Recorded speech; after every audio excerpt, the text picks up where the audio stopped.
అందరికీ నమస్తే.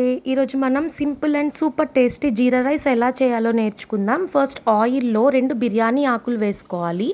ఇవన్నీ కంప్లీట్‌గా ఆప్షనల్ అనమాట. బట్ జీరా మాత్రం కంపల్సరీగా వేసుకోవాలి. పచ్చిమిర్చి, దాల్చిని, 2 ఇలాచీలు అండ్ జీలకర్ర కొద్దిగా ఎక్కువ అమౌంట్ వేసుకొని ఫ్రై చేసుకున్న తర్వాత 2 గ్లాసెస్ ఆఫ్ వాటర్ వేసుకోవాలి. ఎందుకంటే నేను ఇక్కడ 1 గ్లాస్ బాస్మతి రైస్ యూస్ చేస్తున్నాను.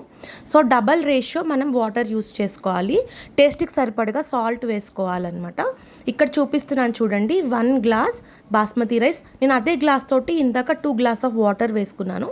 ఈ బాస్మతి రైస్ని మంచిగా వాష్ చేసుకున్న తర్వాత వాటర్ ఒకసారి మరిగిన తర్వాతనే మనము ఈ బాస్మతి రైస్ని యాడ్ చేసుకుంటాం.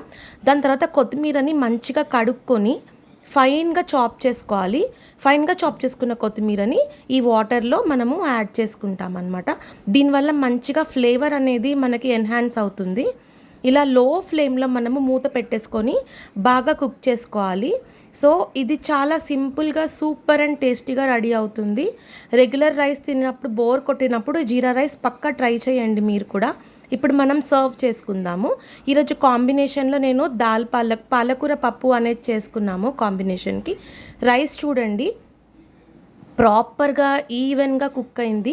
అస్సలు రైస్ అనేది ఒక్క మెతుకుకి ఇంకొక మెతుకు అస్సలు అతుక్కోలేదు. చాలా బాగా రైస్ అనేది రెడీ అయింది, చూసారా. ఇక్కడ సర్వ్ చేసుకుంటున్నాం దాల్ పాలక్ ఇంకా జీరా రైస్ కాంబినేషన్ చాలా బాగుంటుంది.